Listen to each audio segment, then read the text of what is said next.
کم خلک چې وایي چې ما ډېرې دواګانې وکړې خو قبلېږي نه، د هغوی دپاره ما یو خوشخبري راوړې ده، یو داسې وظیفه مې درله راوړې ده چې د دې په باره کې زموږ یو مولانا صاحب وایي چې دا وظیفه ما چاته هم ښودلې ده.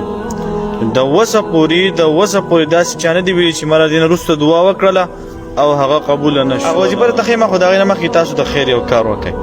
دا ویډیو د ثواب په نیت باندې مخکې شیر کړئ دپاره چې ستا نه بل مسلمان ته خیر او فایده ورسیږي. نو چې کله تاسو د الله تعالی نه دعا غواړئ، د دعا نه مخکې دا کلمات الف لام میم الله لا اله الا هو الحي القيوم یا واحد یا ذا الجلال والاکرام، دا په یوه سپینه پاڼه باندې ولیکئ، دا یاد کئ. او د دعا نه مخکې دا 314 پیرې وایئ، مخکې وروسته درود شریف او د دې نه وروسته دعا غواړئ، او دعا هم چې وغوښتله د دعا نه وروسته هم درود شریف وایئ. انشاءالله چې څه قسمه دعا دې هم غوښتې وي د څه حاجت پوره کېدو دپاره په یو ورځ کې دننه به الله تعالی د دې وظیفې په برکت سره ستا حاجت پوره کوي. نو په دې پیغام نه پخپله هم عمل وکئ او د ثواب په نیت باندې مخکې شیر کړئ دپاره چې پیدا عامه شي، ستا نه بل مسلمان ته خیر او پیدا ورسیږي. جزاک الله خیره، احسن الجزا.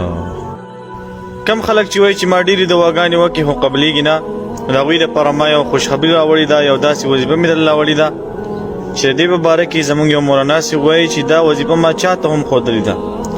د وسه پورې داسې چا نه دي ویلي چې ما له دې نه وروسته دعا وکړله او هغه قبوله نه شو. هغه وظیفه درته ښیم، خو د هغې نه مخکې تاسو د خیر یو کار وکړئ.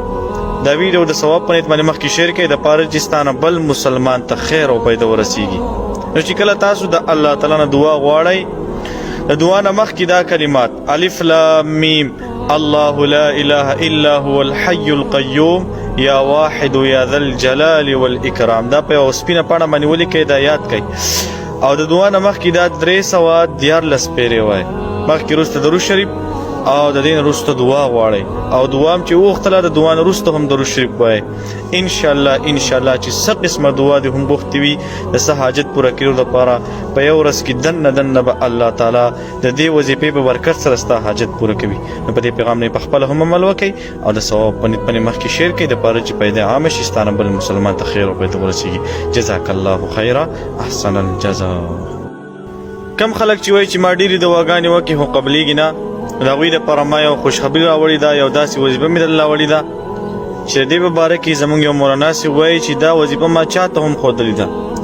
د وسه پورې داسې چا نه دي ویلي چې ما له دې نه وروسته دعا وکړله او هغه قبوله نه شو. هغه وظیفه درته ښیم، خو د هغې نه مخکې تاسو د خیر یو کار وکړئ. دا ویډیو د ثواب په نیت باندې مخکې شیر کړئ دپاره چې ستا نه بل مسلمان ته خیر او فایده ورسیږي. نو چې کله تاسو د الله تعالی نه دعا غواړئ، د دعا نه مخکې دا کلمات